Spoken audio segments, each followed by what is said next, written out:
Welcome to your Houston Rewind for June 26th through the 30th. I'm KHOU 11 digital anchor Brandy Smith. We know catching up on the news can be a little overwhelming, especially in a city like Houston where it just doesn't stop. So every weekend, we take this opportunity to fill you in on some of the stories you may have missed. Let's rewind.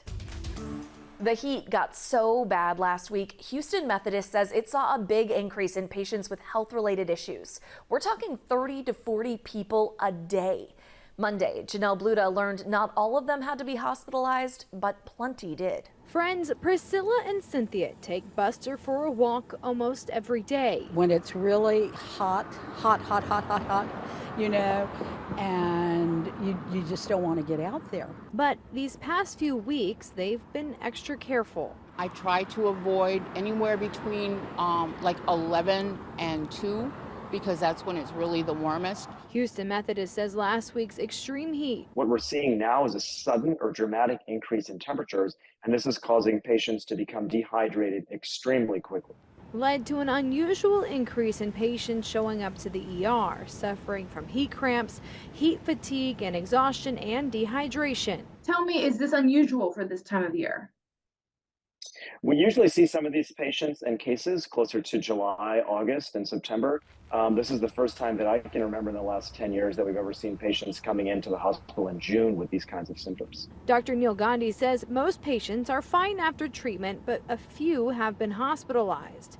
And about 80% of those patients were over the age of 65, as there's some who are most at risk, especially those on diuretic medications. With this rapid rise in temperatures, these patients can become dehydrated extremely quickly, and that can be a pretty catastrophic combination for that patient. And remember, kids are more susceptible too. Symptoms you need to watch out for include feeling faint or dizzy, excessive sweating, nausea, even muscle cramps. You'll start to get dizzy or you get that lightheaded feeling.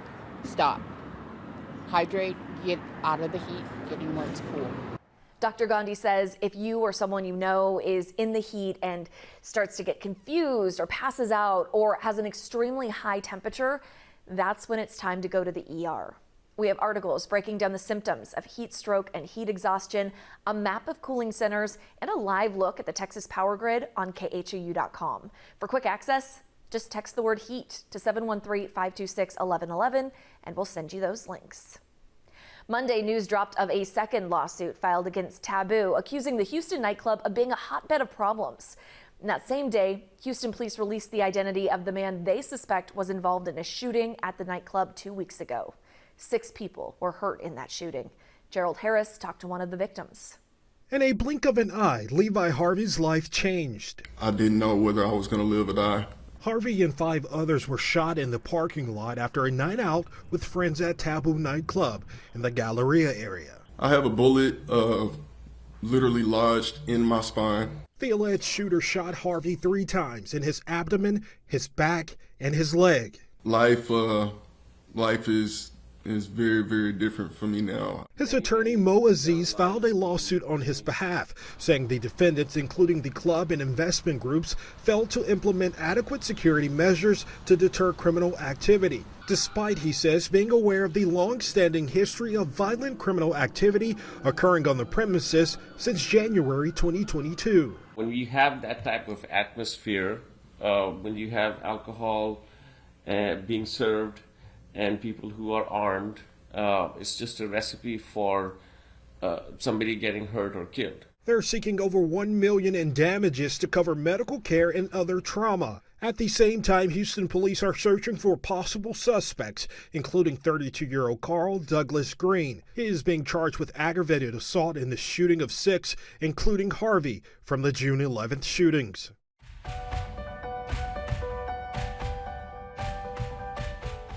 A team of Houston police officers is pedaling from the Bayou City to Salt Lake City. They'll cover nearly 1,800 miles. Adam Bennett revealed why they're doing it.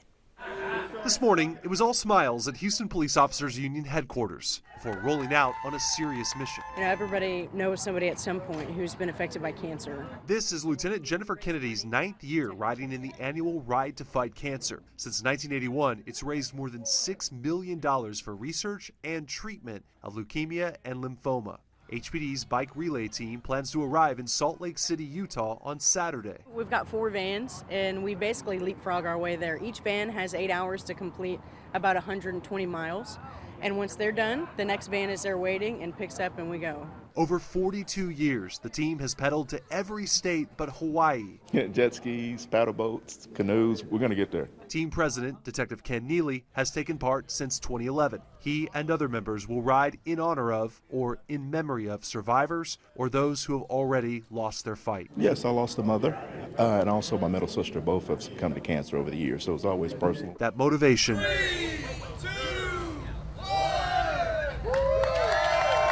now helping fuel momentum in the fight to save lives. Adam Bennett, KHOU 11 News. Early Tuesday morning, a major announcement came down in the search for a missing Westview father of 3. He'd been found alive at a bus stop in San Antonio. Investigators think developer Brett Dedamore's disappearance was planned because he is being sued by lenders he borrowed money from. Jason Miles heard from those investigators who said there is still a lot left to learn about this case. Nearly a week after his wife reported him missing, law enforcement updated the case of Westview developer Brett Dedamore. He was located in San Antonio, Texas. We located him at a bus stop. He was then transported back to Harris County voluntarily. Dedamore, a developer, was the subject of a days-long search following his disappearance and discovery of his burned-up pickup in Bear Creek Park.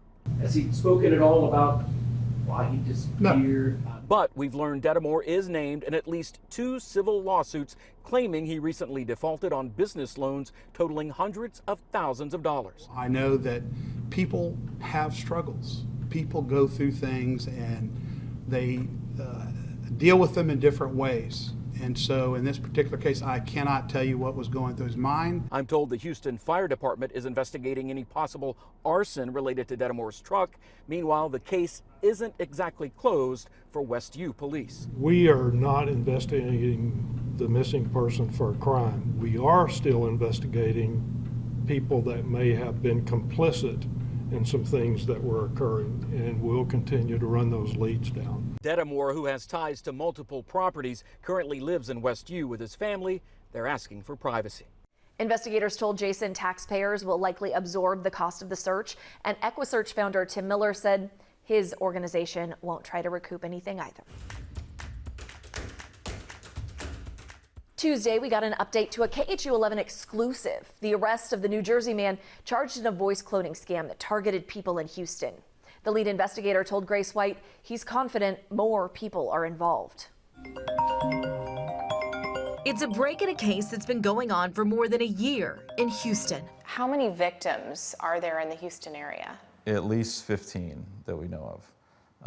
And then there's more over the country as we kind of dig into this specific case. Shane Krantz is a Houston police officer assigned to the swindle squad. And he just got the call, a man named Roman Guzman, he charged in connection to a voice cloning scam, was arrested in New Jersey. So we had surveillance footage of him pulling out, cash shortly after the time that that deposit was made in his account. We first reported on a similar scam in March when we met Fred and Kathy. I could have sworn I was talking to my son because we had a conversation. They lost $5,000. And since then, we've talked to at least 3 other victims on the phone, including the one in Guzman's case, who lost $40,000. How much research are these people doing about the victims before they call? It's hard to tell, but it looks like they've done a little bit of research just based on what they've, talked to the victims about over the phone. The one thing all the victims have in common, they say the scammer claimed to be an attorney named John Steinberg. There was some made-up story about needing to get each of their kids out of jail, and of course, a very urgent deadline. Details the swindle squad says you should always pay attention to. I would just say be very wary of somebody soliciting money from you, whether you believe it's your loved one or not. A lot of times they're going to be very high pressure. Hey, this has to be done right now. Just to be very cautious of that. And then, wiring money, delivering cash to somebody you just don't know. It's rare investigators are able to catch the scammers in these cases, but this time they were able to track the wire transfer. A well-known Houston pastor and civil rights activist is calling for help after a break-in at his church. Matt Doherty shared 2 burglars made off with cash from the Community of Faith Church in Acres Homes. It appears the thieves knew what they were after. They were in and out of the church with the safe in minutes. We exist to make a difference, make an impact. We help the homeless, we feed the hungry here every week, by the hundreds and thousands. And so everything that we receive, we need. James Dixon will be saying a prayer tonight for the men you see in these surveillance videos. We're praying for the individuals to repent, turn themselves in. In the early morning hours of Friday morning, Bishop Dixon says these 2 men caught on security cameras broke into the Community of Faith Church in Acres Homes. They appear to know where they're going and what they're after. A short time after entering the building, they emerge with a rolling cart. Inside is the church's safe. With some cash in it and some very important documents as well. Bishop Dixon won't say how much money was stolen, only saying that every dollar lost is a dollar less the church can spend for its ministries. The money that we could be using to feed the hungry, help the poor, and help children get ready to go back to school who are disadvantaged.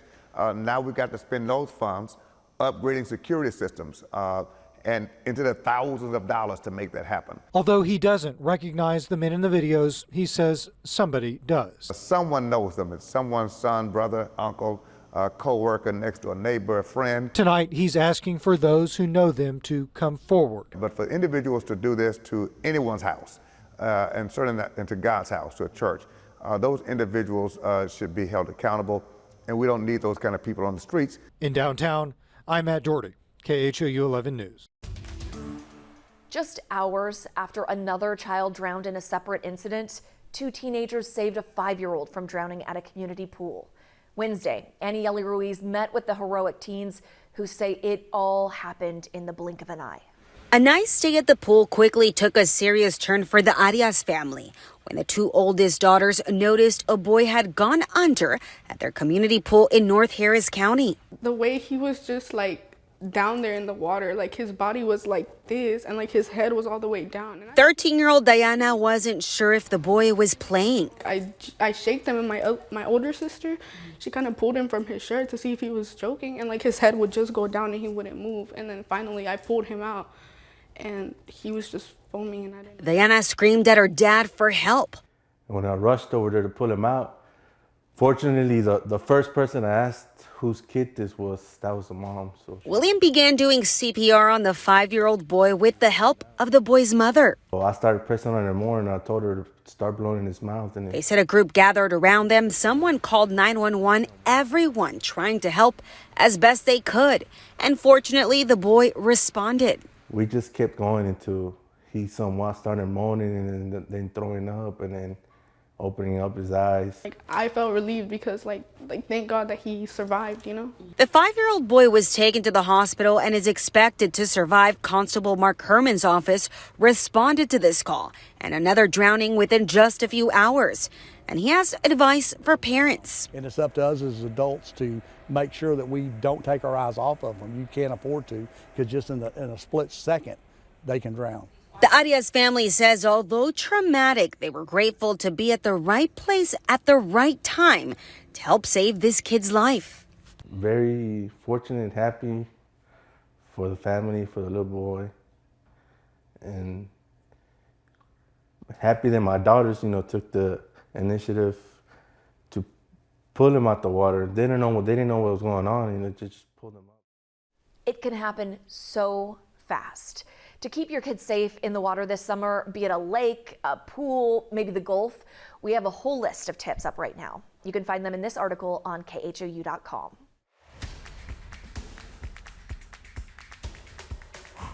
Big news in sports Wednesday. Houstonian and Olympian Simone Biles announced she plans to return to competition later this summer. She'll compete at the U.S. Classic in August, her first event since the Tokyo Olympics in 2021. Biles decided not to compete in certain events then to focus on her mental health. Sherman Chow tried to get an answer to the million-dollar question. Does this mean Biles will compete in next year's Olympics? Simone Biles, the GOAT who took home 7 medals at the Rio Olympics. But by Tokyo in 2021, other issues surfaced, including USA Gymnastics and the Larry Nassar case. She pulled out of all but one event, citing mental health issues. The big question now? Has she done work in the last 3 years to better handle those stressors, because they're still going to be there? Robert Andrews is a licensed therapist with the Institute of Sports Performance. He works with Olympic athletes, including Simone Biles, ahead of the Rio Games. His observations for the now 26-year-old Biles? They say female gymnasts tend to peak out, at least in the world level, 18, 19 years old. So she's well behind that. Being older in this sport that requires such physical precision, be patient, take her time. Why put yourself through this intense kind of stress when the last time around, arguably, it was devastating? I worked with her from 2013 to 2017. She's very prideful, and maybe that's not the way she wanted to end. And maybe she's been sitting back for 3 years going, not the way I wanted to go out. Biles got married in April to former Texan Jonathan Owens. She's also become a vocal mental health advocate for athletes. These days, Houston's LGBTQ+ community is fighting what it calls political attacks from Texas lawmakers. Well, it was physical attacks that shook Houston's gay community in the early 1990s. A grassroots organization stepped up to help keep people safe and to save lives. Jason Miles took a closer look at KHOU Patrol.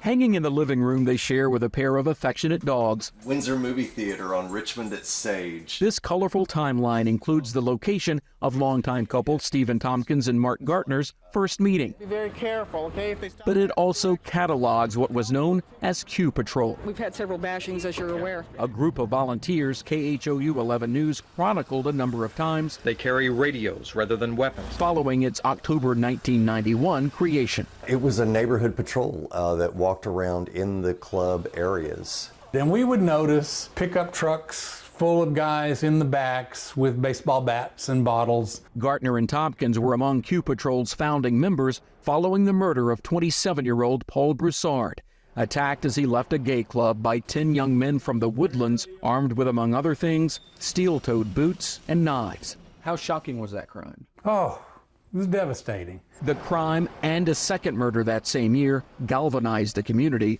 and KHOU Patrol. I heard from somebody very close to the truck. Which Gartner says worked more cohesively with police after 2 cops went undercover for a news report. And as soon as those officers had not been on the street for 20 minutes until they got attacked, and those 2 officers became our allies. They were like, these guys are serious. There is a problem here. It looks like they're probably drinking because they're discarding glass bottles and so on. KHOU Patrol eventually reported potential threats directly to HPD. We would be able to get in touch with the police, tell them where they were, and the police would actually take custody of them and take them to the substation and have a talk with them. Gartner assessed KHOU Patrol's success back when the group was still active. I feel like we have made some definite progress. And is even more convinced decades later. We definitely saved some people from being assaulted. We probably saved some lives. In Houston, Jason Miles, KHOU 11 News.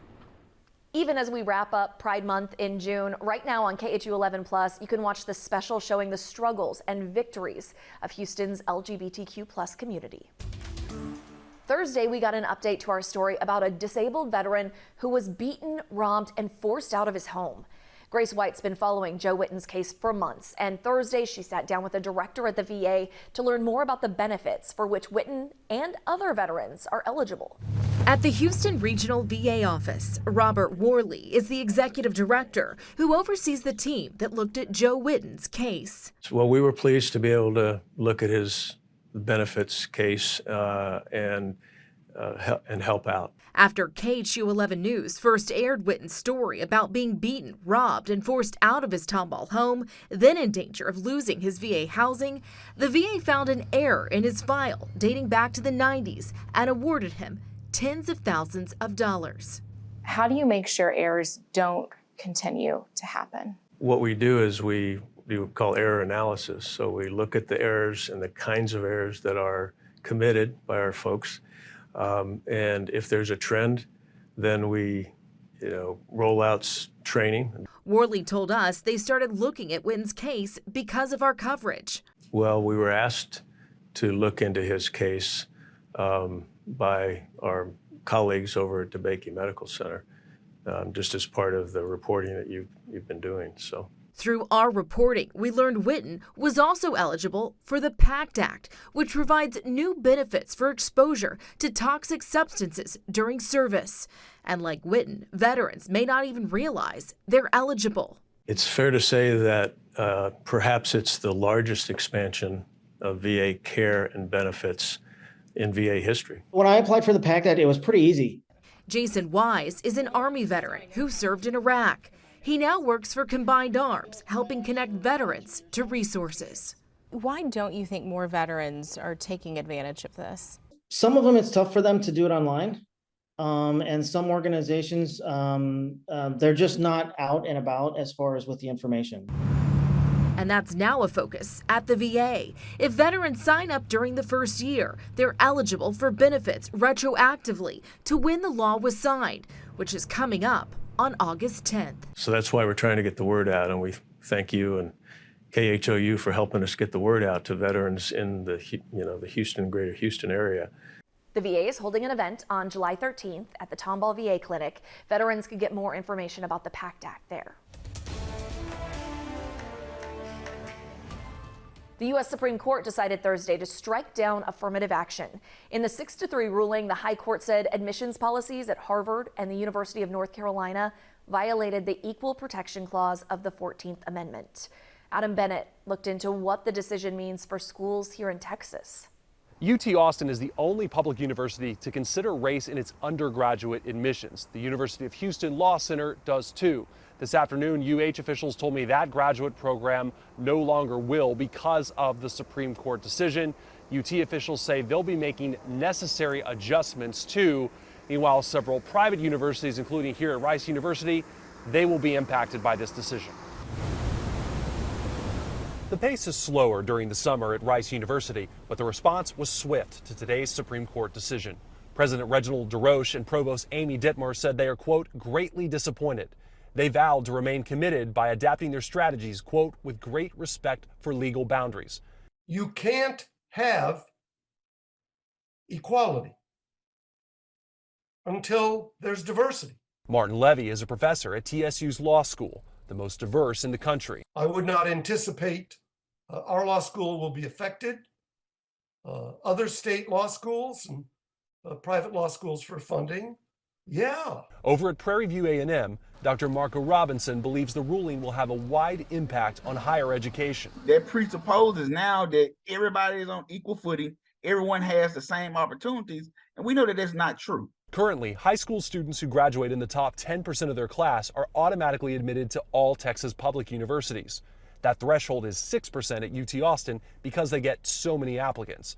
Until today, 25% of UT Austin students were admitted through a holistic process considering several factors, including race.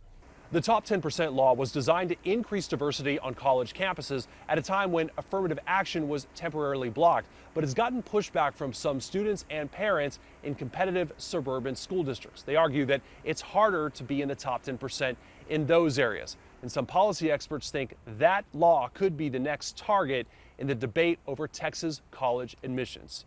Adam Bennett, KHOU 11 News.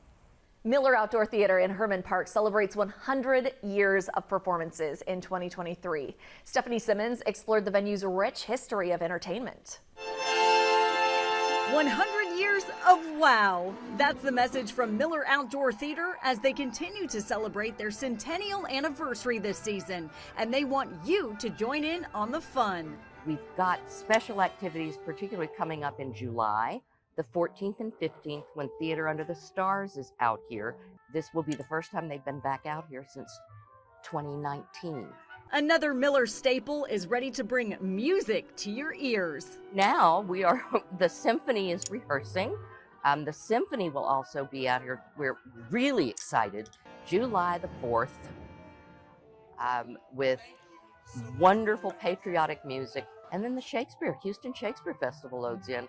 And I believe this is their 47th year. This historic theater has entertained generations of visitors over the last 100 years. And many famous faces have graced this very stage. Richard Nixon, it was one of the, I believe it was a campaign stop, came, and this was the old theater. It was, the band shell, the concrete band shell. and gave a speech to thousands of people. The symphony had Big Bird out here as the guest conductor. Another really great moment, Theater Under the Stars produced South Pacific. Half of the orchestra pit was a swimming pool. There was a waterfall. I mean, it was fabulous. Connecting the past and present, bring your family, roll down that hill, and enjoy Houston's most beloved cultural treasure. This year, celebrate 100 with us. Come make new memories at Miller Outdoor Theater. In case you're wondering, all events at Miller Outdoor Theater are free. You do need tickets for the covered section, and you can reserve those online the morning before the performance.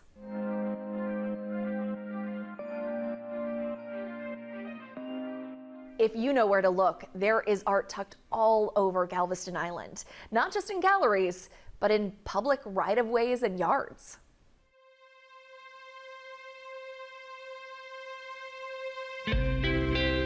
The origin, unfortunately, was Hurricane Ike. After storm surge poisoned the island's trees with salt water, killing tens of thousands of them where they stood, what could have been a blight became a boon, thanks to a woman named Donna Liebert, Who went to the city and got the city to approve making tree sculptures in the city right-of-ways, and then, of course, people wanted to do them in their yards as well. She has it in her mind she wants to save all of these trees that have been killed by the storm surge. You can't tell the story of Galveston Island's tree sculptures without this character. I'm a whittler. Now, most people think of whittling, and they think of tiny things. You work on big things. I just use a bigger pocket knife is all. With an engine. That's right. James D. Phillips, Jim to his friends, stumbled into wood carving later in life. Back in 2005, I was cutting a tree down in my front yard, started doodling with a chainsaw, made a pelican or something, and friends and family go, "Wow, Jimmy, can you do that again?" And I got obsessed, and I started making stuff all the time. Including the island's first few tree sculptures near City Hall. So in 2013, I quit my proper job and quit getting haircuts. And now I just go around carving trees, and I make studio work in my backyard for sale down at the Renee Wiley Gallery. You can check out his work here and all over the island, along with carvings by other artists.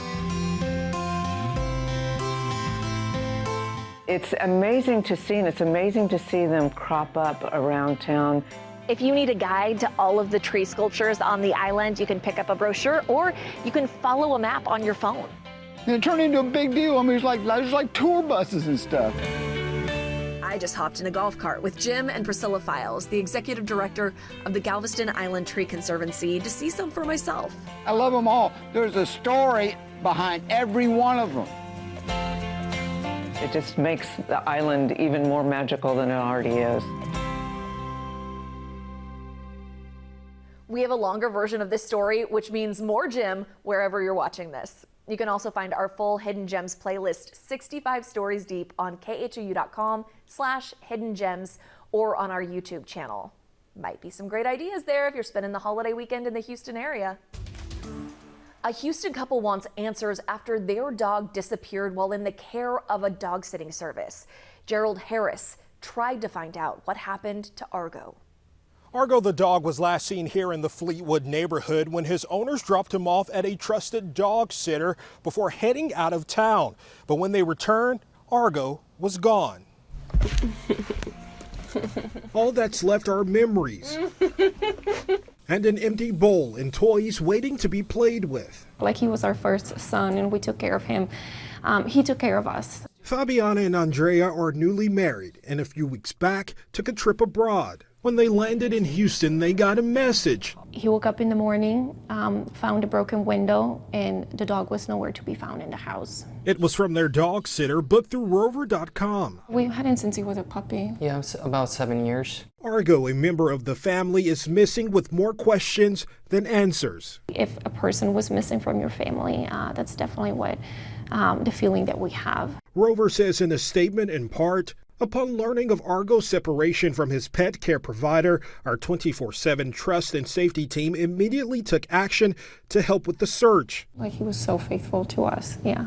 alerting local shelters, rescues, and veterinarians of a missing German Shepherd, described as super friendly, black and tan. So he would always have like the longest tail. And they're not giving up on making their family whole. I know that we're still gonna have hope inside us. And with no questions asked, the couple is offering a reward up to $1,000 for Argo's safe return. In Houston, Gerald Harris, KHOU 11 News.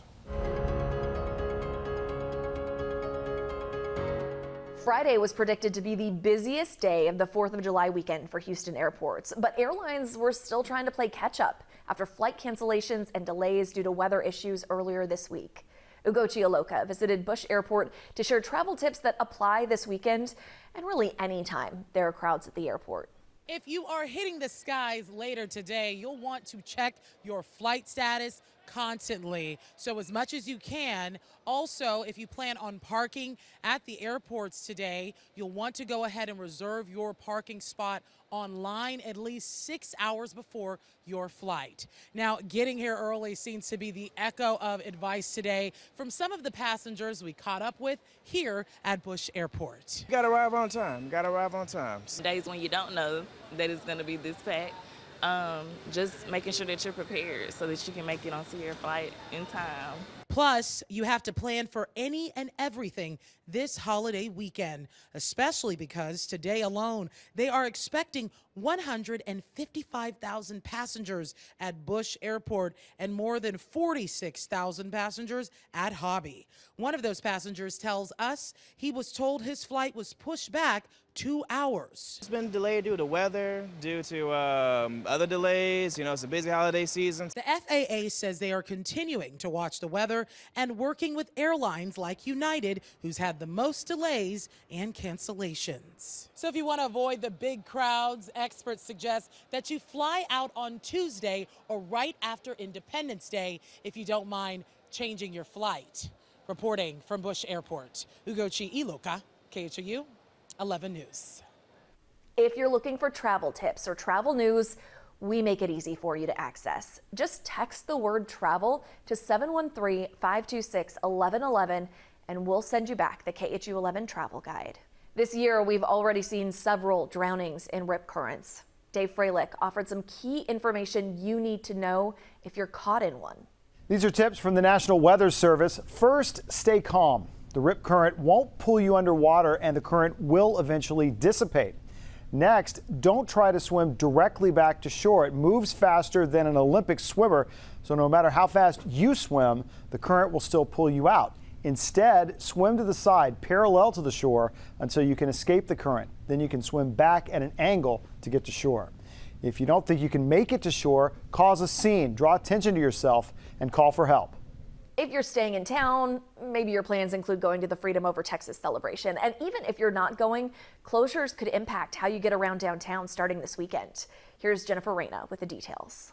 This is all taking place west of 45 in the downtown area, right near Memorial Park and Allen Parkway is where that park and celebration will take place. On Sunday, 7 a.m. to Wednesday at 5 a.m., you can expect lots of lanes to be closed, including Allen Parkway, the exit ramps 245, outbound at Bagby, inbound at Taft. And we also have closures running on July 4th itself, Tuesday from 5 p.m. until 10:30 p.m., Silver Street at Memorial Drive, Sawyer at Washington, other parts of Allen Parkway and Memorial Drive. Parts of those streets will be impacted. There's a long list. You can head to our website at KHOU.com, read the full article for the full list of closures. Anytime you need to know about traffic conditions around Houston, just text the word traffic to 713-526-1111.